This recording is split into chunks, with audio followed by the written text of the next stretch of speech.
Hai semua, selamat datang di channel Baca Saham. Pada video ini, kita akan membahas satu topik dengan judul Bocoran dividen ITMG tahun 2024, mungkin di atas 15% dan ini buktinya. Tapi seperti biasa, semua pembahasan ini bukan rekomendasi dan hanya informasi. Ingat, kerugian kamu tanggung sendiri ya. Nah, informasi pasti tentang dividen yang dibagi di tahun 2024 akan diketahui saat RUPS pada tanggal 28 Maret tahun 2024 di Jakarta. Tapi saat ini mari kita coba prediksi berdasarkan informasi di Public Expose yang dilaksanakan beberapa bulan yang lalu. Di Public Expose tersebut ada beberapa materi penting yang bisa kita lihat, yaitu yang pertama, apakah ITMG masih bisa fokus ke bisnis batubara dan bagaimana tentang bisnis energi terbarukan? Kira-kira ini jawaban dari manajemen. ITMG akan tetap di bisnis batubara karena bisnis ini merupakan ketahanan energi. Puncak pemakaian batubara diproyeksikan akan terjadi di tahun 2040. Perusahaan akan berusaha untuk memaksimalkan efisiensi. Nah, untuk lebih jelasnya, mari simak cuplikan video berikut ini. Baik, pertanyaan yang pertama, selamat pagi, terima kasih Bapak Ibu yang sudah mengajukan pertanyaan, yaitu bagaimana rencana jangka panjang ITMG, apakah masih akan tetap fokus ke batu bara? Bagaimana dengan proses diversifikasi baik di bisnis energi terbarukan atau renewable dan bagaimana dengan perkembangan untuk investasi atau akuisisi di sektor mineral? Silakan Bapak. Terima kasih moderator. Saya pikir ini pertanyaan yang sangat menarik ya. Dalam memastikan jalannya bisnis kita ke depan, kita mempunyai satu strategi yang kita sebut responsible transition. Dalam arti bahwa kita mau tetap ada di batubara karena kita rasa bahwa batubara ini adalah menjadi bagian dari ketahanan energi di banyak negara, termasuk Indonesia. Apabila kita lihat untuk Indonesia sendiri, di mana Indonesia mempunyai target di 2060 adalah net zero emission. Tapi kalau kita lihat dari sisi energi mix yang ada, dari sisi electricity yang di-generate dari batu bara, itu sampai tahun 2030 masih akan mencapai puncaknya di tahun 2030, kemudian akan menurun secara gradual sampai tahun 2060. Itu adalah dari yang sisi optimis ya. Bahkan kalau dari sisi yang agak sedikit lebih rendah dari optimis atau most likely, puncak dari pemakaian batu bara untuk menghasilkan listrik itu akan terjadi di tahun 2040. Dan juga hal ini juga senada dengan negara-negara yang lain, baik di Asia maupun di Eropa. Jadi dari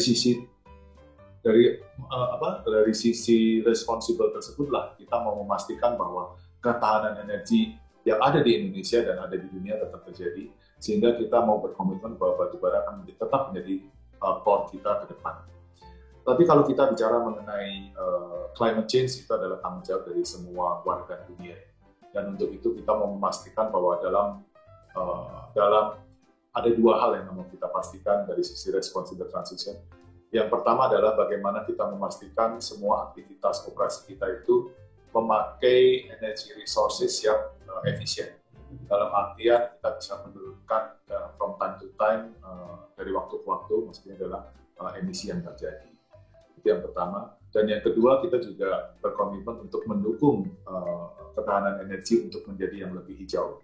Makanya kita dari sekarang kita sudah mulai melakukan apa yang kita sebut transformatively atau growing atau berkembang secara transformatif untuk mengarah ke energi-energi terbarukan.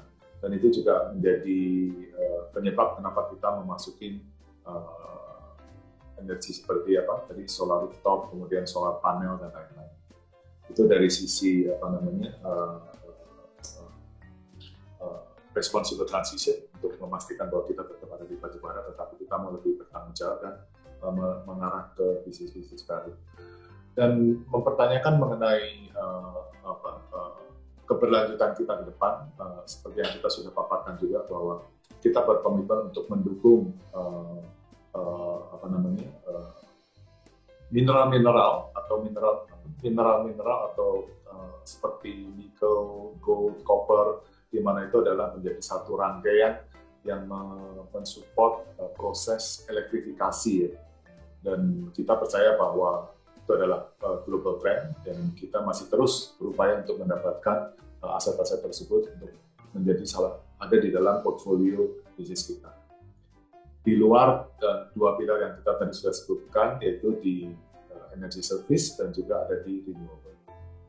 Semoga itu bisa menjawab arah dan standpoint dari ITMG mengenai batubara dan proses diversifikasi ke depan.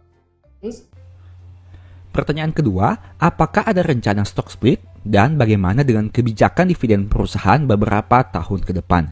Jawaban dari manajemen seperti ini. Belum ada rencana stock split, tapi bukan berarti hal itu tidak dipertimbangkan oleh perusahaan.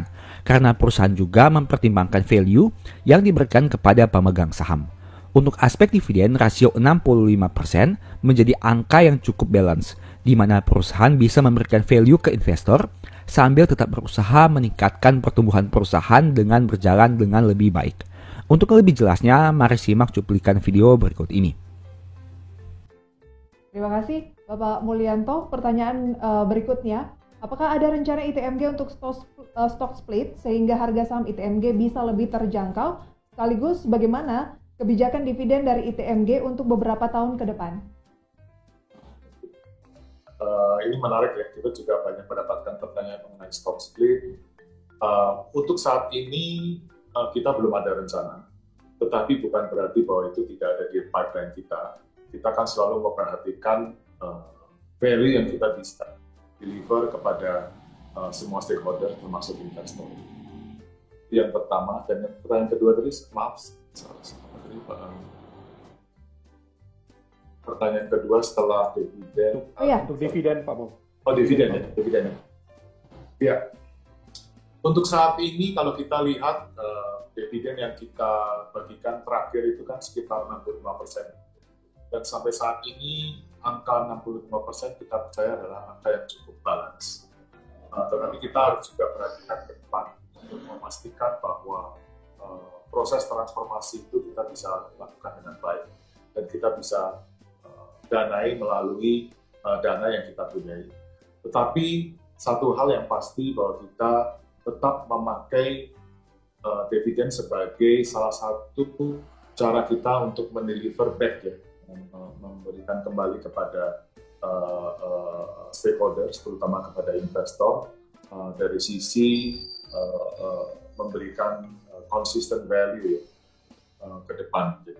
Jadi ada dua hal. Yang pertama, kita mau memastikan bahwa dividen itu akan tetap kita lakukan untuk mendeliver back the value kepada kita investor kita. Tapi di sisi lain kita juga perlu membalance kebutuhan perkembangan company kita ke depan. Oke. Itu mungkin bisa dijawab. Nah, sekarang mari kita simulasikan kira-kira dividen di tahun 2024 ITMG seperti apa. Jika teman-teman lihat di sini, laba di tahun 2023 mengalami penurunan jika dibandingkan dengan laba tahun 2022. Dari yang awalnya 1.271 dalam ribuan dolar, di tahun 2023 turun hanya menjadi 500.331 dalam ribuan dolar. Dengan kata lain, labanya turun sekitar 58,3%. Jika kita mengkonversikan laba dalam dolar ini ke dalam rupiah, maka akan diperoleh laba sekitar 7,71 triliun rupiah dengan asumsi kurs 15.410. Nah, apabila 65% dibagikan dalam bentuk dividen, maka dividen payout ratio akan menjadi 5 triliun rupiah. Dan jika kita bagi dengan jumlah lembar saham beredar, itu artinya mungkin saja dividen per share akan menjadi 4.435. Apabila kita membagi dengan harga saham 26.200, proyeksi dividen di tahun 2024 mungkin akan menjadi 17%. Tapi ingat, ini hanya proyeksi. Untuk detailnya atau untuk kepastiannya kita tunggu saat RUPS nanti. Pertanyaan ketiga, kas ITMG terbilang cukup tinggi. Akan digunakan untuk apa? Jawaban manajemen kira-kira seperti ini. Akan digunakan untuk 3 hal, yaitu operasional, mengembangkan bisnis, dan memberikan dividen kepada pemegang saham. Untuk lebih jelasnya, mari simak cuplikan video berikut ini. Baik, terima kasih. Kemudian pertanyaan berikutnya Pak, bagaimana kondisi kas yang dimiliki oleh ITMG saat ini masih tinggi? Bagaimana rencana penggunaan kas tersebut? Ya, kasnya memang cukup tinggi. Mungkin kita balik seperti yang tadi kita bilang bahwa satu yang pasti kita untuk operation yang ada, untuk mensupport operasi yang kita ada sekarang, dan juga untuk mengembangkan bisnis-bisnis yang kita ada, termasuk yang sekarang kita sudah punya dan ke depan. Dan yang ketiga, tentu saja juga untuk memastikan bahwa value yang kita mau deliver back berupa dividen itu juga bisa kita pakai. Jadi ada 3 hal yang akan kita pakai untuk memastikan operasi ini berjalan dan perkembangan ke depan serta dividen. Itu mungkin yang bisa disampaikan. Pertanyaan keempat, bagaimana proyeksi harga batubara di tahun 2024? Jawaban dari manajemen kira-kira seperti ini. Mungkin akan berada di level sekarang atau bisa dikatakan sideways. Namun, prospek di tahun 2024 masih lebih baik dibandingkan harga batubara 5 tahun yang lalu. Untuk lebih jelasnya, mari simak cuplikan video berikut ini. Oke, singkat saja Pak, satu lagi ya Pak ya. Bagaimana kira-kira outlook harga batubara pada tahun 2024 dan target produksi dari penjualan batubara? Singkat saja. Oke, mungkin Pak Yunus bisa bantu Pak. Oke, jadi kita melihat sebenarnya untuk tahun 2024 harga batubara tetap akan di level sekarang ini. Ini asumsi kita melihat bahwa demand dan supply yang tetap ya. Namun memang jika ada situasi yang tiba-tiba misalnya terjadi perang antara siapa dan siapa, tentu saja akan berdampak terhadap kenaikan batubara yang cukup signifikan seperti yang terjadi di tahun 2022. Jadi singkat sebenarnya kita melihat prospek di sekarang ini pun masih lebih bagus dibandingkan mungkin di 5 tahun, 6 tahun yang lalu kita melihat harga batubara hanya di kisaran sekitar $70-80. Namun di level sekarang ini kita melihat demand cukup kuat di level-level 120-an, 110-an mungkin masih cukup bisa stabil. Itu saja. Baik, terima kasih atas jawaban yang telah disampaikan. Semoga bisa menjawab ya pertanyaan-pertanyaan yang sudah masuk. Nah, setelah melihat video ini, menurutmu apakah dividen ITMG masih menarik? Jika diproyeksikan secara yield sebenarnya masih tinggi, tapi kamu harus tetap mempertimbangkan pertumbuhan perusahaan juga. Karena kemungkinan besar laba tahun 2024 tidak akan sebaik saat harga batubara di atas 400. Meskipun begitu, kinerja di tahun 2024 bisa dikatakan masih lebih baik dibandingkan kinerja 5 tahun sebelumnya. Tapi ingat, ini hanya proyeksi saja. Kita lihat saja bagaimana kinerja perusahaan di tahun ini. Apakah bisa dikatakan baik atau malah mengalami penurunan. Demikianlah pembahasan singkat pada video ini. Selalu ingat bahwa semua saham yang disebutkan bukan rekomendasi dan hanya edukasi. Segala risiko kerugian menjadi tanggung jawab kamu sendiri. Di video berikutnya ingin dibahas materi apa lagi? Tulis di kolom komentar ya. Sebagai informasi, channel YouTube Baca Saham sekarang ada 2. Yang pertama Baca Saham dan Baca Saham dari nol. Berikut ini beberapa list ebook baca saham. Pertama, Stock for Living, Strategi Nabung Saham, The Stock Market, dan Cara Cepat Analisa Laporan Keuangan. Apabila tertarik, chat saja pada nomor WA yang ada. Sekian video ini, semoga bermanfaat. Thank you.